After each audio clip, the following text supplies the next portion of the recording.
wabarakatuh. Perkenalkan, saya Snori Hesa Putri dengan NIM 2313010059 dari Prodi Hukum Keluarga Universitas Islam Negeri Imam Bonjol Padang.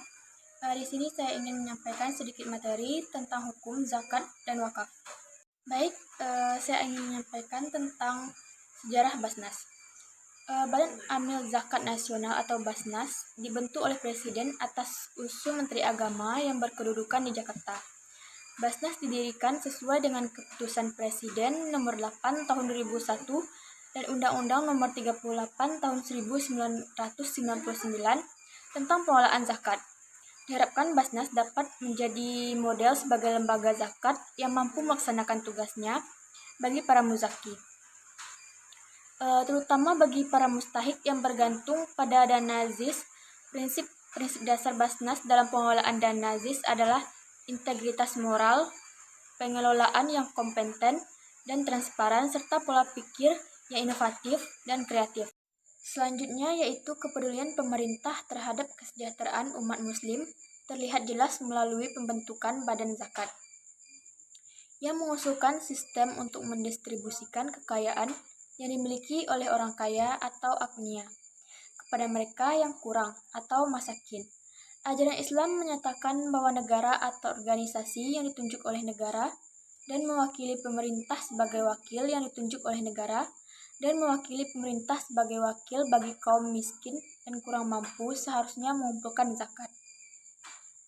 Berbeda dengan zakat yang dikumpulkan dan didistribusikan oleh lembaga-lembaga yang tidak terkoordinasi, pengelolaan zakat di bawah otoritas yang dibentuk oleh negara akan jauh lebih efektif dalam melaksanakan fungsinya dan dalam dampaknya terhadap pembangunan kesejahteraan masyarakat yang merupakan tujuan utama zakat.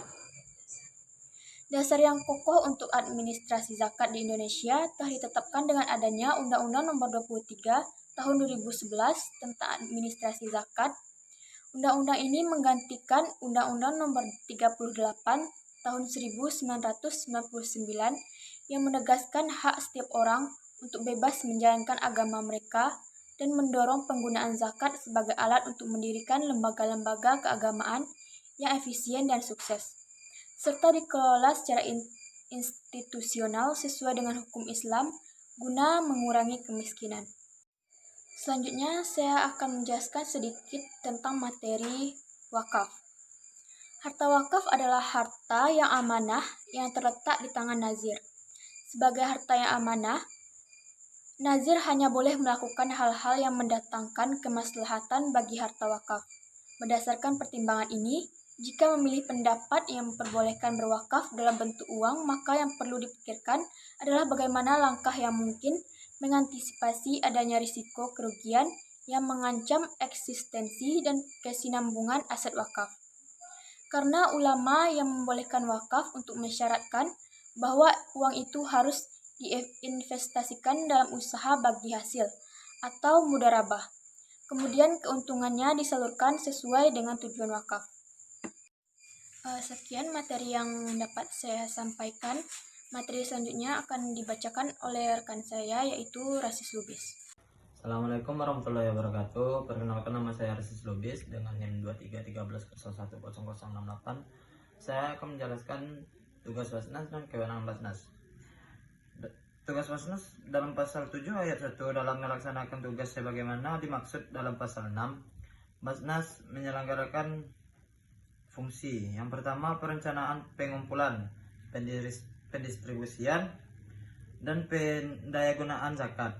Yang kedua, pelaksanaan pengumpulan, pendistribusian, dan pendayagunaan zakat. Yang ketiga, pengendalian pengumpulan, pendistribusian, dan pendayagunaan zakat. Yang keempat, pelaporan dan pertanggungjawaban pelaksanaan pengelolaan zakat.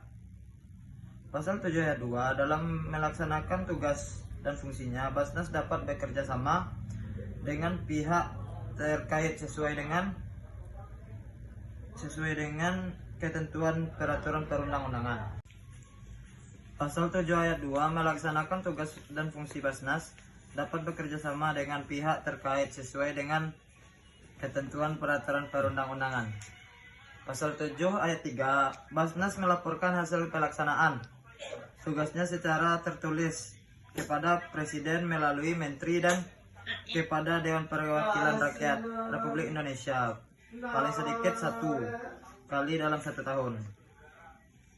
Dan kewenangan zakat, Basnas merupakan lembaga yang berwenang melakukan tugas pengelolaan zakat secara nasional. Ruang lingkup kewenangan pengumpulan zakat. 2. Pengumpulan zakat melalui UPZ pada 1 lembaga negara, 2 kementerian, lembaga pemerintah dan kementerian. 3. Badan usaha milik negara, 4 perusahaan swasta nasional dan asing.